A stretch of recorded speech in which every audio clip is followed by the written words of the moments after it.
Hello? Am I too late for dinner? Not at all. Come in. Oh, you're that sure I'd come back? Not really sure, just kind of hoping. Sorry about walking out on you earlier. You're loud. No, it was rude. And I apologize. Look, you were just exposed to a life-threatening disease. You're allowed to be a little off your game. No excuse. And about not wanting to be with you, it isn't because I'm not attracted to you. It's the opposite of that. I want to protect you. You already do. We're always careful. Robin, it's not enough. I know now I'm negative, but the next 6 months... I know there's a possibility you could still be infected. The HIV strain that I might have is probably different than yours. It could seriously compromise your immune system. The drugs you're on now would be useless, and I can't risk that. I understand. More than you know. Look, I've had to deal with a lot since I was exposed. Side effects to PEP protocol, fear in my father's eyes, gossip, doctors and nurses who should know better running the other direction. I can deal with that. But I wouldn't be able to live with myself if I got you sick.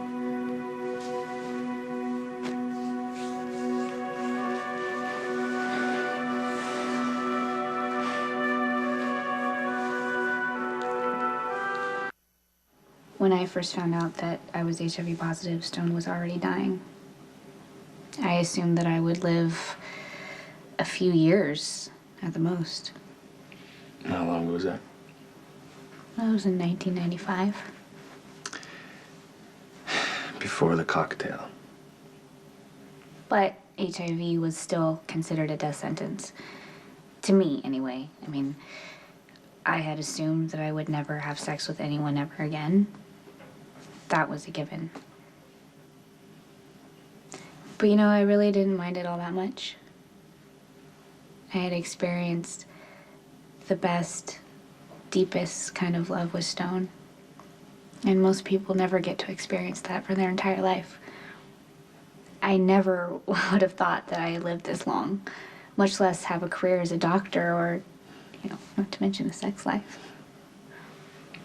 Lots changed since then. AIDS is no longer considered a four-letter word, at least in most places. People deal with it, they talk about it, just like it's any other disease. There's better education, better prevention, early detection is saving lives. I mean, I am proof of that the drug protocols are effective. But some things haven't changed. There's still no cure. And there still is fear of catching it by casual contact, and the fear of giving it to someone else by being intimate. Yeah. I was lucky. I got over that because I was with someone that was incredibly brave and so patient with me and kind. He helped me believe that I could be loved again and that I could love again. That's what I want to do for you. I mean, whether or not we end up falling in love, I know that you won't hurt me. But until you know that, until you believe it, I can wait.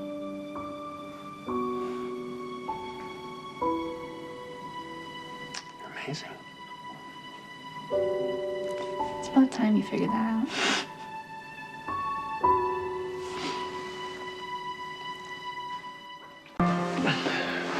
So how did you reheat the food? This apartment has a gas range. Wow. Looks wonderful. Thank you. I don't cook very often, but when I do, I find it to be very comforting.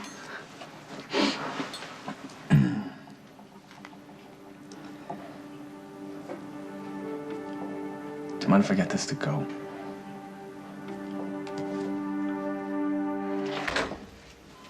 April, wake up. Hi. How you feeling? Stop what I'm doing from a picnic. Actually, it's dinner. Yeah? Who's? Think of it this way. You could use the calories. Bought me dinner. Well, we decided that we wanted to share our dinner with you. Unless, of course, you're full on mystery meat and instant mashed potatoes and stuff. Well, I guess my blood work must be terrible if you're bringing in the Last Supper. No, stop. We're here for a change of pace. That's all. But then again, the less you eat, the more there is for us. We have chicken marsala, some wild rice, broccoli raw, real bread. Okay. Could actually eat some real food.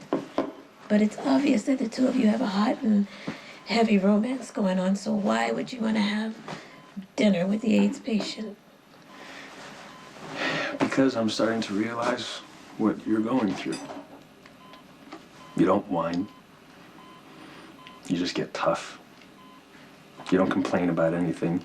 You don't show pain. You lie about throwing up.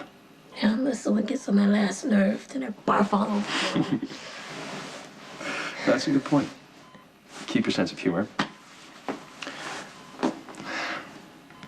When somebody asks you how you're feeling, you say fine.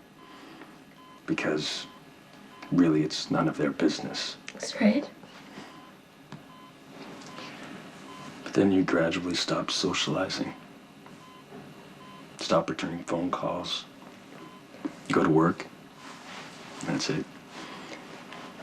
Your life starts to revolve around television shows and books and internet. Because it's just easier to be alone. You're really only protecting yourself. But then I think somewhere in there you start to lose yourself. But you know what the worst thing is? What? Food here sucks.